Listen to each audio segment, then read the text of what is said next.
사람들은 생각이 얼마나 중요한지를 잘 알지 못합니다. 그 사람이 어떤 사람이냐를 알려면 그 사람의 생각이 무엇인가를 보면 알 수 있습니다. 내가 어떤 생각을 품고 있느냐에 따라서 그 결과가 나타나게 된다 하는 것이죠. 사람들은요, 다른 사람들의 생각을 알고 싶어 합니다. 여러분도 그렇습니까? 저도 그렇습니다. 목회를 하는 목사들은 더 그런 것 같아요. 사람을 알다가도 모르게 듣더라고요. 믿을만 하는 사람이었는데 보니까 또 아니고, 또 이렇게 사람을 사귀어 보면서 이 사람 참 좋은 사람이다 그랬는데 시간이 점점 흐르면서 또 그렇지 않은 경우도 보게 되고, 그래서 우리는 저 역시도 이 사람들의 생각을 좀 읽는 능력이 있었으면 참 좋겠습니다. 지금 이렇게 예배를 드리는데 제가 설교를 하는데 저분이 도대체 무슨 생각을 하고 들을까? 때로는 설교를 하는 저도 이렇게 궁금할 때가 있어요. 저 도대체 무슨 생각을 하고 있을까? 왜냐하면 보기에도 전혀 다른 생각을 하고 있는 듯한 느낌이 받아서 여러분도 그럴 거예요. 아마 여러분들은 여러분 자녀들에 대해서 더 그렇죠. 도대체 내 속으로 난 자식이지만 저게 도대체 무슨 생각으로 사나 매우 궁금하죠. 그래서 생겨난 말이 있죠. 속담에 10길 물속은 알아도 한 길 사람 속은 모른다라는 말이 있습니다. 이 속담의 의미가 참 재미있더라고요. 이 속담의 의미가 뭐냐면 한 길은 어른의 키만큼 해당하는 길이의 단위라고 그래요. 그래서 물의 깊이 10길이잖아요. 내 키의 10배가 넘는 그 물속은 알 수 있는데 한 길, 그 사람의 키 한 자밖에 되지 않는 내 키 정도밖에 되지 않는 그 사람의 생각은 도무지 알 수가 없다는 거예요. 왜 생각이 중요할까? 여러분, 인간의 역사는요, 생각부터 시작이 되어집니다. 생각하지 않으면 어떤 역사도 일어나지 않는다는 것이죠. 그래서 인간의 모든 역사는 생각함으로부터 시작이 되어지는 것입니다. 옛날 히랍에 알키메데스라는 유명한 물리학자가 있습니다. 한 번은 그 나라의 왕이 순금으로 왕관 하나를 만들고자 하는 마음이 있어서 그 왕관을 만드는 장인에게 순금으로 왕관을 좀 만들어 보아라. 그 명령을 내렸습니다. 그런데 이 왕이 시간이 지나면서 이게 염려가 되는 거예요. 과연 이 장인이 그 왕관을 만드는데 순금 100%로 만들 수 있을까? 혹시나 그 순금으로 왕관을 만드는데 다른 불순물을 섞어서 만들지는 않을까 하는 마음이 노심초사하는 거예요. 그렇다고 일일이 그 장인이 만드는 곁에 이렇게 지켜보면서 잘 만드나 안 만드나 지켜볼 수도 없고. 그래서 이 왕이요, 그 시대의 물리학자인 이 멜기데스에게 명령을 내립니다. 금관을 훼손하지 않도록 그것이 순금인지 아닌지 불순물이 섞여 있는지 안 섞여 있는지를 그 왕관을 전혀 훼손하지 않고 꼭 알아보라고 이 알키메데스에게 명령을 내렸습니다. 그러니까 이 알키메데스 입장에서 전혀 그 흠집을 내지 않고 훼손하지 않고 이게 진짜인지 아닌지를 판명하라니까 얼마나 곤혹스럽겠습니까? 그래서 이 알키메데스가 하루는 목욕에서 목욕을 하다가 갑자기 벼랑간 내가 알아냈다 하고 소리를 치면서 벌거벗은 채 거리로 뛰쳐나온 거예요.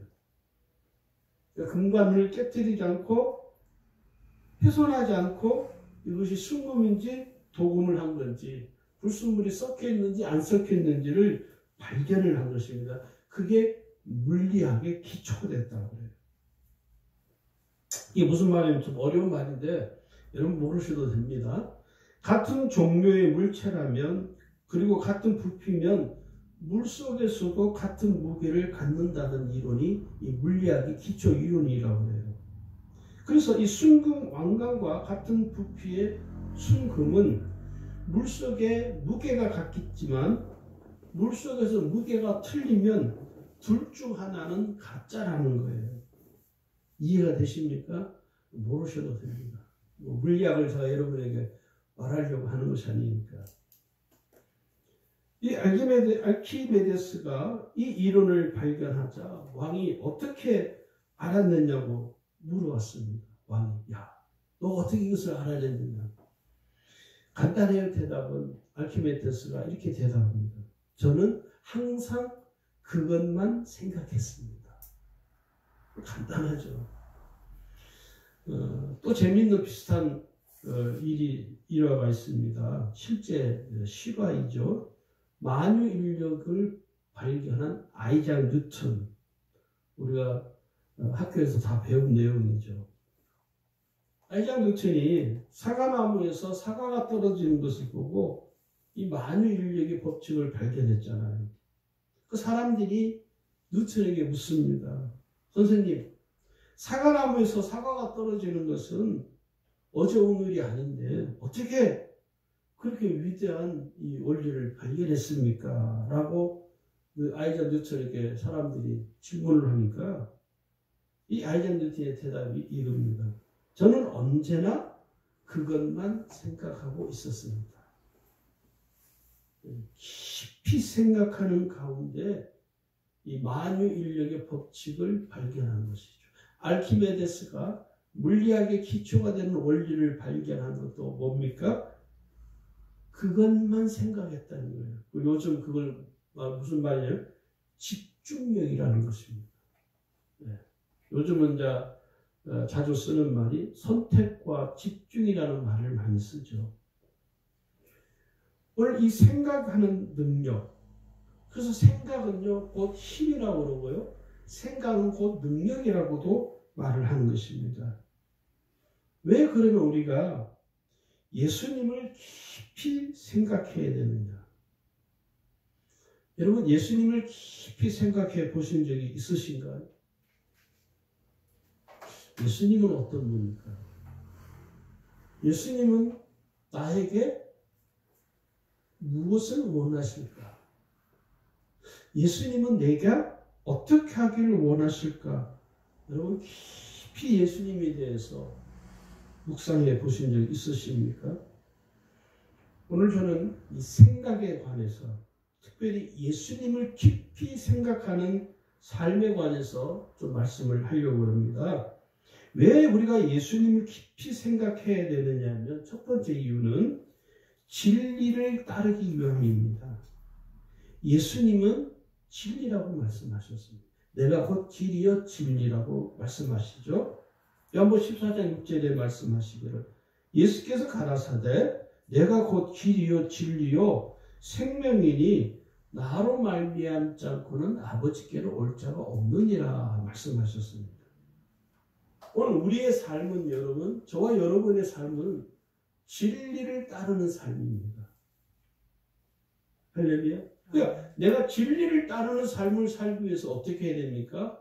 그래 내가 진리를 따라야지. 그렇게 해서 따라지는 것이 아니라 내가 예수님을 깊이 생각해야 됩니다. 진리이신 그 예수님을 내가 깊이 생각을 해야 진리를 따르는 삶을 살아갈 수가 있는 것입니다. 예수님을 깊이 생각하게 되면 진리를 깨닫게 돼요. 진리를 알게 된다는 거예요. 그래서 우리의 삶이 진리에 속한 삶을 살아갈 수 있습니다.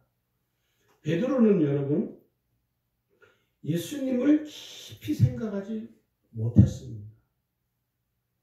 더 정확하게 말씀드리자면 예수님이 말씀하시는 그 말씀을 깊이 생각하지 못한 거예요. 그러니까 건성으로 들은 거예요. 건성으로.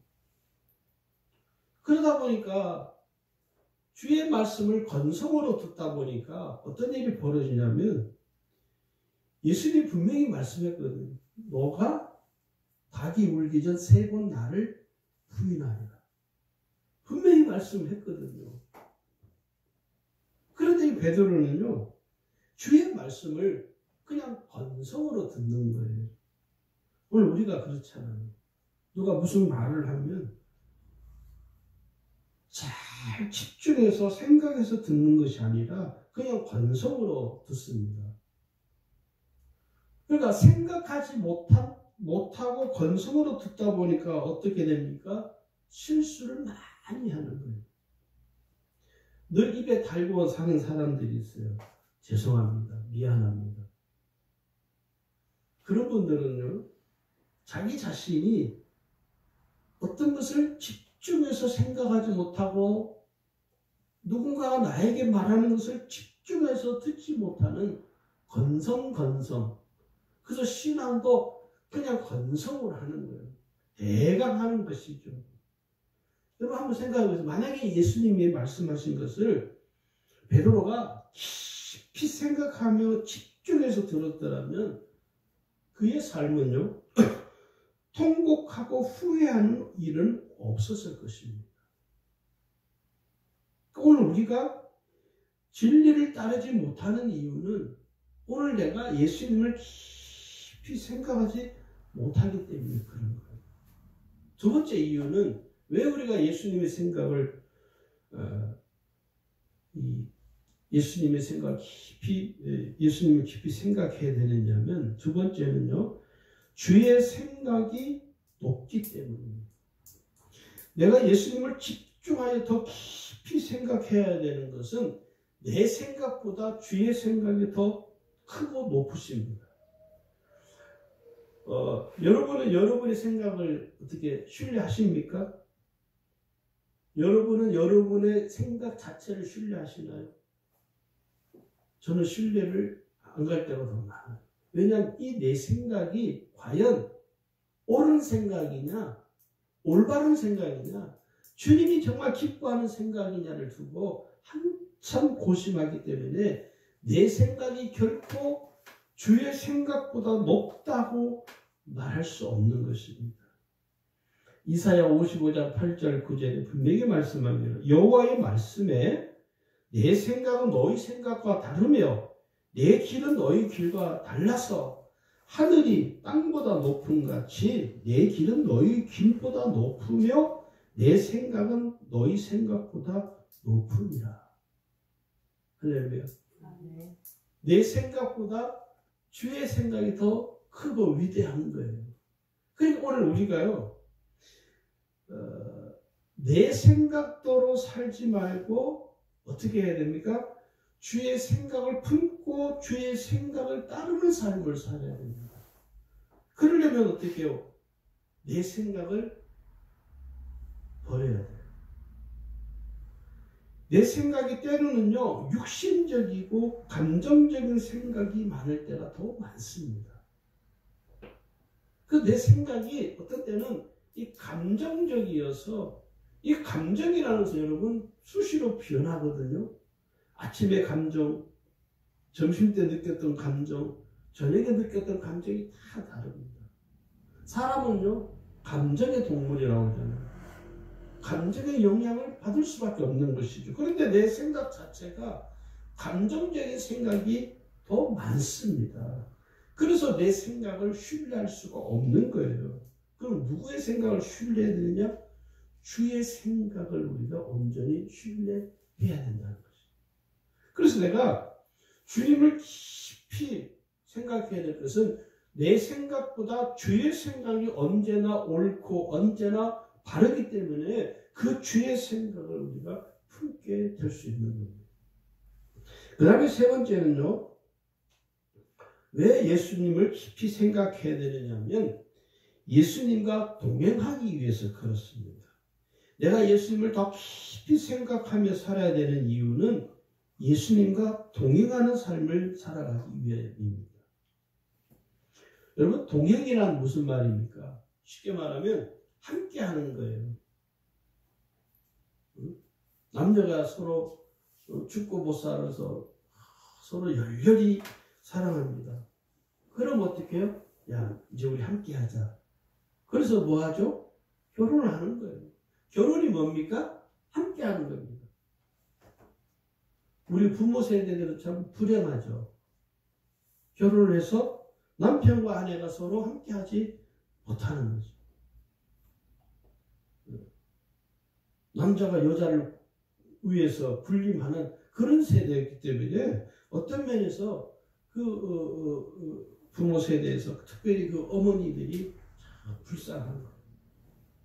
늘 남편한테 밥상을 바쳐야 돼요. 아니 요즘도 그런 사람이 있다면 참 대책이 없죠. 아내가 밥을 차려주기를 기다리는 사람. 자기 가서 오히려 하는 것이 그런 세대에 있는 것이죠. 그건 동행이 아니죠. 함께하는 삶이 아니죠. 요즘 젊은 사람들은 결혼을 해도 서로 함께하는 것이죠. 함께. 할렐루야. 그게 동행이라는 것입니다. 나의 모든 삶이 예수님과 동행하는 삶이 되려면 내 모든 삶을 예수님과 함께 해야 됩니다. 그래서 내가 예수님과 동행하는 삶을 살아가기 위해서는요, 예수님을 더 깊이 생각해야 돼요. 예수님과 함께 가는 삶을 살기 위해서는 예수님을 더 깊이 생각해야 돼요. 에녹은 무려 300년을 하나님과 동행했다라고 성경은 그의 삶에 대해서 그렇게 기록을 하고 있습니다. 에녹은요, 일상적인 삶을 살았어요. 그가 자신의 일상의 삶을 포기하고 산속에 들어가서 수도사처럼 지낸 것이 아니에요. 그가 자신의 삶의 일상의 삶을 살아가면서도 하나님과 동행하는 삶을 살았다는 거예요. 어떤 분이 목사님 어떻게 하나님과 동행하는 삶을 살 수 있습니까? 그것은 에녹에게나 해당하는 일이지 어떻게 우리 같은 사람들이 하나님과 동행하는 삶을 살아갈 수가 있겠습니까? 이렇게 말하는 분들이 있어요. 에녹은요, 깊은 산속에 들어가서 돌을 닦으면서 신앙생활을 한 게 아니에요. 우리처럼 일상의 삶을 다 살았습니다. 그러면서도 그는 300년을 무려 하나님과 동행했다는 것, 하나님과 함께 했다는 것이죠. 그게 어떻게 가능하나? 제가 보는데 에녹은 늘 하나님을 깊이 생각했을 거라고 여겨져요. 아이작 뉴턴이 만윤리 법칙을 발견한 그 원동이 뭐냐면 생각을 집중했던 것이죠. 거기에만 몰두했다는 것이죠. 우리가 예수님만을 깊이 생각하게 되면요, 나의 삶이 일상적인 삶을 살면서도 예수님과 동행하는 삶을 살아갈 수 있습니다. 그 다음에 네 번째는요, 예수님을 묵상하기 위함입니다. 예수님을 깊이 생각함으로써 내가 예수님을 묵상하게 되는 것이죠. 세상을 생각하게 되면요, 세상의 일들이 내 삶 속에 중요한 위치를 차지하게 되죠. 그러나 예수님을 내가 깊이 생각함으로 예수님을 내가 더 깊이 묵상하게 됨으로써 내 삶의 중심에는 항상 주님이 계십니다. 이게 오늘 우리의 삶의 능력이 되는 것입니다. 우리가 말씀 묵상을 강조할 수밖에 없는 이유가 뭐냐면 말씀 묵상을 왜 하느냐? 하나입니다. 예수님의 생각을 더 깊이 알고자 하는 거예요. 예수님을 더 깊이 알고자 하는 거예요. 예수님께서 원하시는 것, 예수님이 내게 말씀하시는 것을 내가 더 깊이 알고 깨닫기 위해서 우리는 말씀을 묵상하는 거예요. 할렐루야. 아멘. 다섯 번째는요, 예수님께 집중하기 위해서 우리는 예수님을 깊이 생각해야 됩니다. 여러분, 생각이 너무 많으면요, 집중할 수가 없어요. 여러분은 두 가지, 세 가지를 동시에 함께 생각할 수 있습니까? 그럼 머리가 복잡해지죠. 이게 제가 믿음 시리즈 설교할 때도 말씀을 드렸던 건데, 믿음은 뭐라고 그랬죠? 단순한 거라고. 복잡하지 않습니다. 믿음은 아주 지극히 단순해. 너무너무 단순한 거예요. 오늘 우리가 온전한 신앙생활을 잘 하려면 선택과 집중을 해야 됩니다. 예수님을 깊이 생각하는 것은 뭐냐? 내가 예수님께 온전히 집중하는 거예요. 예수님께 집중하지 못하기 때문에 우리가 뭘 못하느냐? 주의 뜻을 알지 못하고 깨닫지 못하는 거예요. 여전히 우리가 예수를 믿지만 나를 향한 하나님의 뜻이 뭘까? 곤혹스러운 거예요. 알지 못한다는 것이죠. 왜 그럴까요? 집중하지 못하기 때문에 그래요. 내가 예수님께 집중하기 위해서는요, 예수님을 깊이 생각해요. 예수님을 더 깊이 생각하면 내가 예수님께 온전히 집중할 수 있어요. 예수님께 온전히 집중하게 되면 주의 뜻을 알게 되고 깨닫게 됨으로 인해서 나의 신앙생활이 온전한 삶이 되어질 수 있는 것입니다.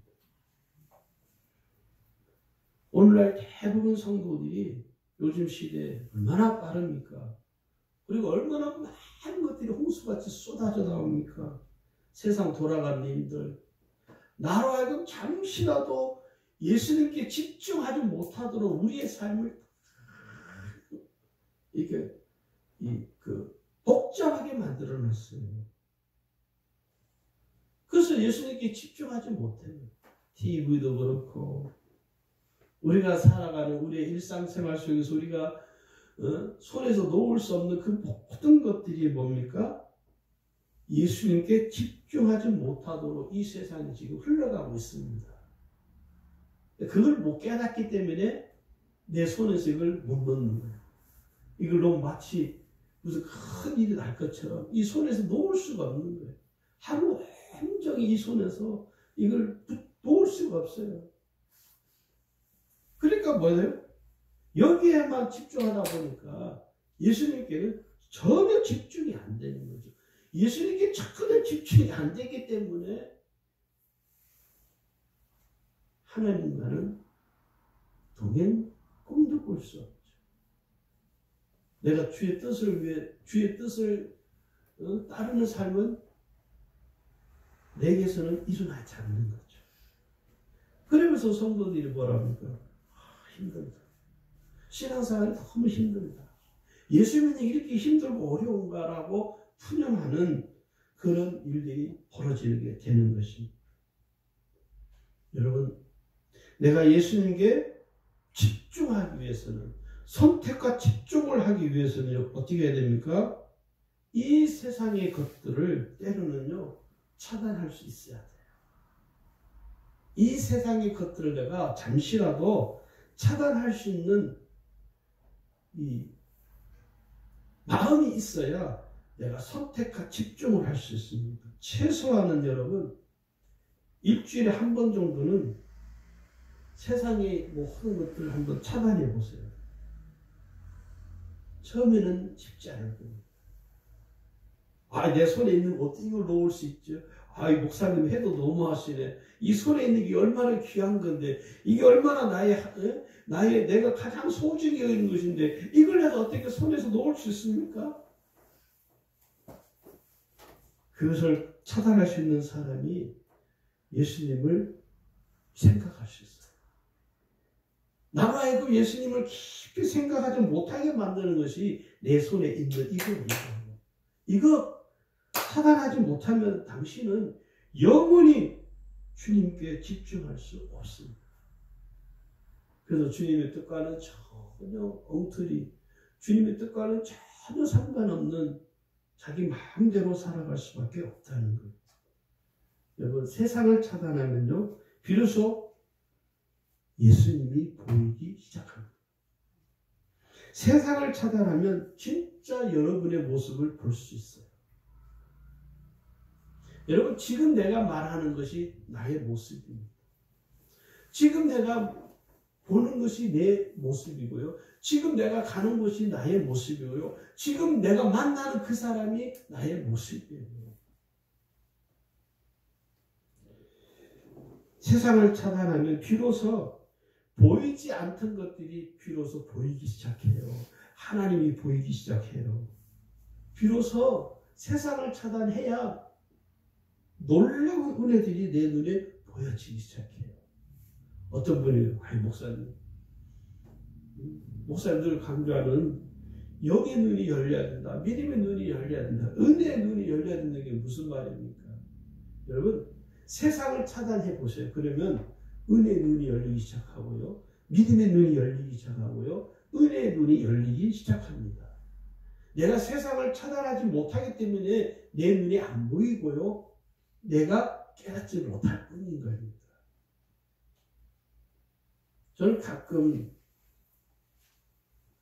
제 손에 있는 걸 아예 끌 때가 있습니다. 또 그럴 때 꼭 전화하는 사람이 있어요. 그 다음날 이렇게 전화하고 아니 왜 그걸 왜 꺼놓고 있냐고. 내가 끄든 말든 내 마음이지. 전화가 좀 화를 내. 왜 그러시냐고. 아이 말해 연락도 받지도 않고 그러냐고. 그런 분들 제가 내가 지금 일일이 다 설명할 수 없잖아요. 그래서 화가 나서 저거 끊으셔야 되는 것이지 뭐 급하면 당신 전화하면 되지 뭐. 여러분 오늘부터 한번 해보세요. 일주일에 한 번. 일주일에 하루 정도는 이거를 꺼버려요. 그러면 얼마나 편한지 아십니까? 마음이 없는 것 같은데. 그게 쉽겠습니까? 세상 그렇게 짝하고 사시는데. 여섯 번째는요. 예수님을 더 깊이 생각해야 될 이유는 악인의 길에 빠지지 않기 위함입니다. 악인의 길에 빠지는 것은 내가 온전하지 못한 생각을 품을 때입니다. 성경은 우리에게 뭐라고 하냐면요. 이사야 55장 7절에 보니까 악인은 그 길을 불의한 자는 그 생각을 버리고 여호와께로 돌아오라. 이게 뭐냐면 불의한 악인은 불의하다는 거예요. 불의한 그 생각을 버리라는 거예요. 악인의 길에 빠지지 않기 위해서는 우리는요 예수님을 더 깊이 생각해야 됩니다. 저 여러분은 성경 뭐라 합니까? 의인이라고만 하죠. 여러분 의인이시죠? 응? 근데 성경 뭐라요? 의인이 악인의 길에 빠질 수 있다는 거예요. 그 의인으로 살아가는 내가 악인의 길에 빠지지 않으려면 어떻게 됩니까? 예수님을 깊이 생각해요. 할렐루야. 우리가 예수님을 깊이 생각하는 삶을 살아가기 위해서는 어떻게 해야 되느냐? 첫 번째는요. 예수님의 말씀 안에 거해야 합니다. 내가 예수님을 더 깊이 생각하기 위해서는요. 예수님의 말씀 안에 있어야 돼요. 요한복음 8장 32절에 말씀하기를 진리를 알지니 진리가 너희를 자유롭게 하리라. 31절에 예수님 말합니다. 너희가 내 말에 거하면 참으로 내 제자가 되고. 그러니까 내가 예수님 말씀 안에 깊이 들어가며 예수님 말씀 안에 온전히 거하면 예수님의 말씀을 통해서 예수님을 더 깊이 생각하게 되는 것입니다. 두 번째는요. 예수님의 말씀을 품어야 됩니다. 주의 말씀을 내 심령 속에 품어야 돼요. 왜냐하면 그 말씀이 영이시며 생명이신 말씀이기 때문에. 그래서 그 말씀을 품은 자는요. 생명이 사는 거예요. 주의 말씀을 온전히 듣고 믿는 사람, 의지하는 자는 주님의 은혜를 경험하게 된다는 거예요. 베드로는 예수님께서 말씀하신 대로 말씀을 의지했죠. 예수님이 물고기 한 마리도 잡지 못한 낙심한 그 베드로에게 그물을 깊은 데로 내려라. 그리고 베드로가 뭐라면 주의 말씀에 의지하여 그물을 내리이리다. 무엇을 의지해요? 주의 말씀에 의지해서. 내가 주의 말씀에 의지해서 주님이 말씀하신 대로 내가 그물을 내리리다. 그물을 내렸고 그물을 거둔 어떻게 됐습니까? 그물이 찢어질 정도로 고기를 엄청나게 잡은 거예요. 그게 뭡니까? 말씀을 품은 사람의 삶의 결과입니다. 오늘 저와 여러분의 삶에 주의 말씀을 내가 품으면 내 삶의 열매로 내게 돌아오게 됩니다. 할렐루야. 그럼 내 삶에 왜 아직도 이런 베드로 같은 은혜가 없느냐? 간단해요. 내가 주의 말씀을 품지 않기 때문에 그런 거예요. 할렐루야. 주의 말씀을 잘 품지를 않아요. 세 번째는요, 예수님의 마음을 품어야 합니다. 예수님을 내가 더 깊이 생각하는 삶을 살아가려면 주의 마음을 품어야 돼요. 예수님의 마음을 품지 않으면 예수님을 깊이 생각할 수가 없습니다. 빌립보 2장 5절에도 우리에게 권면하기를 뭐라고요? 너희 안에 이 마음을 품어라. 곧 그리스도 예수의 마음이니. 오늘 내가 과연 예수님의 마음을 품고 살아가고 있는가 합니다. 그리스도인들이 이 세상에 선한 영향을 미치지 못하고 오히려 세상으로부터 비난받고 멸시와 조롱을 받는 것이 지금 작금의 현실이죠. 그러면 오늘 우리가 구원받은 성도로서 예수님의 마음을 품고 살아가게 되면요, 세상의 모든 것으로부터 우리가 선한 영향력을 끼칠 수 있습니다. 우리가 세상 사람들을 향하여 우리가 주의 마음을 품고 대하면 세상이 우리를 보는 눈이 달라져요. 할렐루야. 우리가 사람을 대할 때, 잘 보세요. 자, 우리가 사람을 대할 때 어떻게 대합니까? 내가 가지고 있는 기분 가지고 대하잖아요. 내가 가지고 있는 감정 가지고 대하거든요. 내가 가지고 있는 지금 내 컨디션에 의해서 사람을 대해요. 그래서 내 컨디션이 좋고 내 감정이 좋을 때는 사람에게 아주 친절하게 할 수 있어요. 그런데 내 컨디션이 안 좋고 내 마음이 불편하고 내 마음이 감정이 상해 있으면 사람을 대할 때 어떻게 합니까? 함부로 하죠. 그건 주의 마음이 아니라는 거예요. 세상을 대할 때 보세요. 우리는 좀 세상을 좀 깔보는 경향이 있어요. 세상을 바라볼 때 우리가 어떻습니까? 예수님이 과연 사람을 대할 때, 세상을 바라볼 때 예수님은 나처럼 그렇게 할까? 그렇지 않다는 거예요. 내가 사람을 볼 때, 사람을 대할 때, 사람을 만날 때 예수님의 마음을 품고 한번 사람을 대해보세요. 달라져요. 할렐루야. 달라집니다.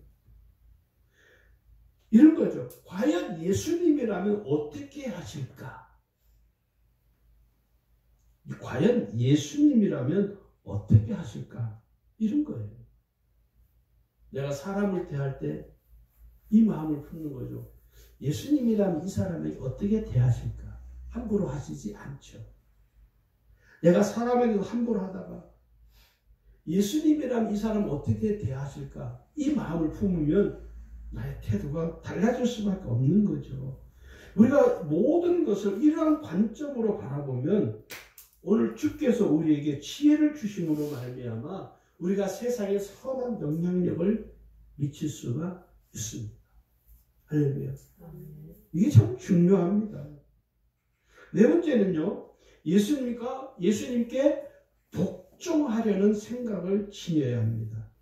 내가 예수님께 복종하는 삶을 살아가려면 내 생각을 모두 어떻게 해요? 내려놓아야 돼요. 내 생각. 내 생각이 결코 주의 생각과는 비교 자체가 안 됩니다. 주의 생각은 항상 완전하십니다. 그러나 내 생각은 항상 불완전합니다. 불완전한 내 생각을 여러분 따르지 말고 완전하신 주의 생각을 따르십시오. 그래서 예수님께 내가 복종할 수 있어요. 내 생각을 빨리 포기하는 게 여러분의 신상이 유익합니다. 오늘 고린도 후서 10장 5절을 여러분 보시기 바랍니다. 거기 이렇게 말씀합니다. 이 말씀을 꼭 마음에 새기셨으면 좋겠어요. 모든 이론을 파하며 하나님 아는 것을 대적하여 높아진 것을 다 파하고 모든 생각을 사로잡아 그리스도에게 복종케 하니. 그리스도께 내가 복종하는 것, 내 생각을 다 과감하게 포기하는 거예요. 주의 생각을 따르는 거예요. 이게 복종이라는 것입니다. 오늘 저와 여러분이 한 주간 사시면서 과연 내 삶에 내 생각대로 사는 게 많은지, 내가 주의 생각대로 사는 게 더 많은지 여러분 자신 한번 냉정하게 오늘 말씀을 통해서 여러분 보시기를 바랍니다. 그래서 내가 예수님을 내가 더 깊이 생각할 수 있는, 그 예수님을 내가 더 깊이 생각함으로 말미암아 온전히 예수님을 따르는, 예수님을 바라보는 오늘 저와 여러분의 삶이 되시기를 주의 이름으로 축원합니다.